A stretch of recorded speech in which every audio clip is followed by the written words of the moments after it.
पहा कंठी प्रेम दाटे नयनी निरलोटे हृदयी प्रगटे राम रूप. एकदा सर्वांनी वारकरी संप्रदायाप्रमाणे भजन करून एकदा सर्वांनी हात वरती घ्या. इकडले आपण त्या भगवान परमात्म्याचं नामस्मरण करू. विठोबा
तुम्हाला वाटलं असेल कशाला महाराजांचं तोंड दुखायचं आपणच हात खाली घ्यायचा.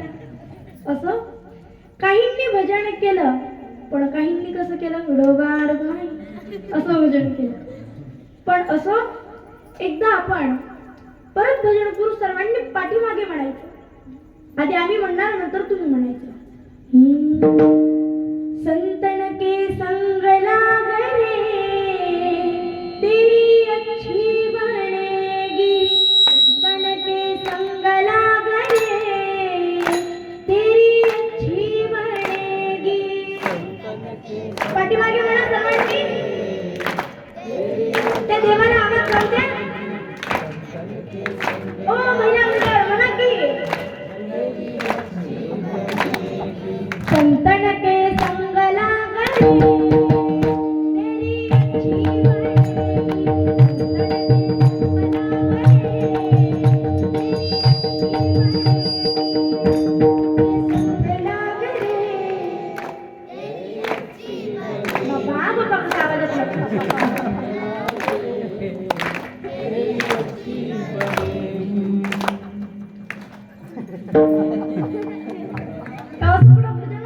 मोठ्यानं म्हणायचं.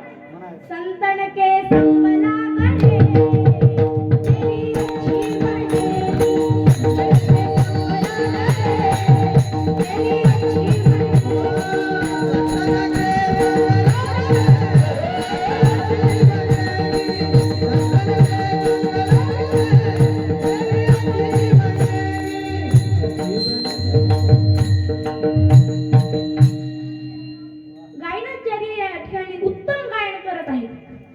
मृदुंगाचार्य उत्तम असे मृदंग वादन करत आहे. टाळकरी मंडळी खणखण खणखण खणखण टाळ वाजवत आहे. पण तुम्ही काही भजन केलं म्हणून एकदा स्वतःसाठी टाळ्या वाजवा. विठ्ठला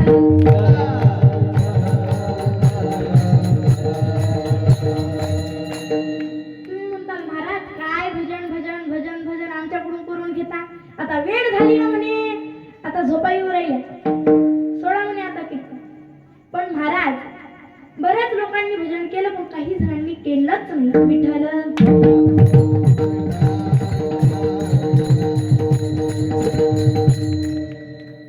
पण टाळी वाजवली पाहिजे, नामस्मरण केलं पाहिजे, कारण की टाळी वाजवण्याचे खूप फायदे आहेत बरं.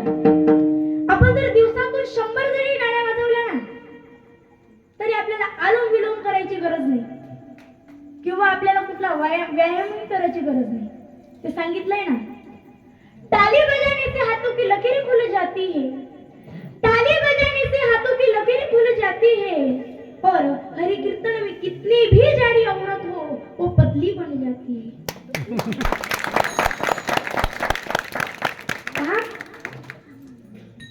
फूलों की मजा माली से, ससुराल की मजा थाली से.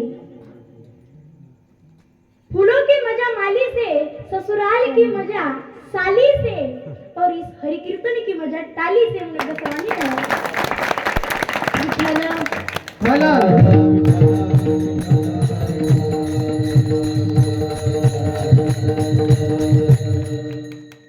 असो. पहा, कीर्तनाची वेळ झालेली आहे म्हणून या ठिकाणी मी थांबते.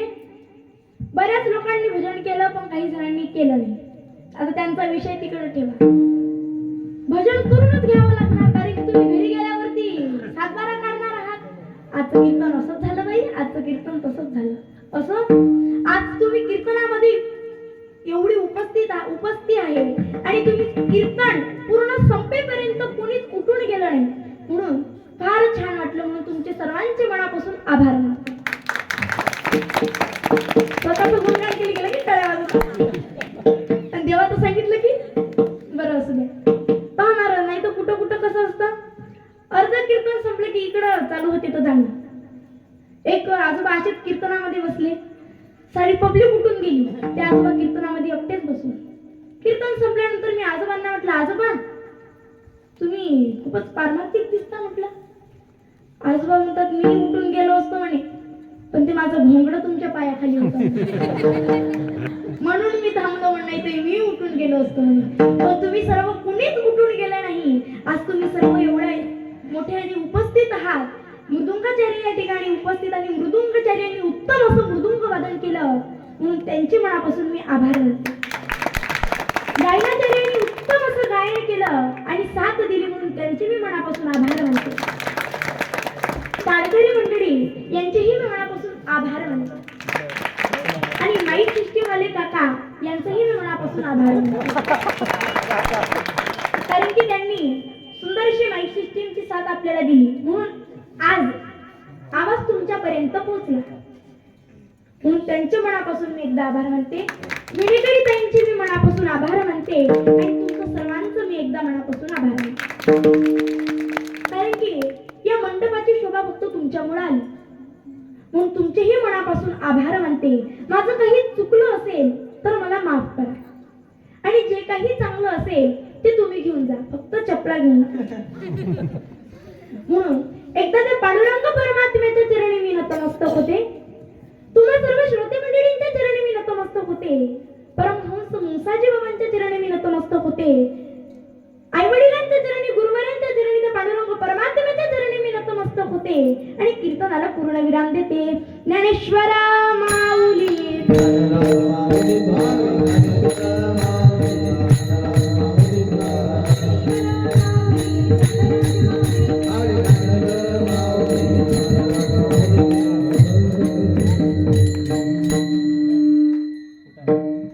तुका म्हणे साध सुलभ गोमाटे, तुका म्हणे साध सुलभ गोमाटे, तुका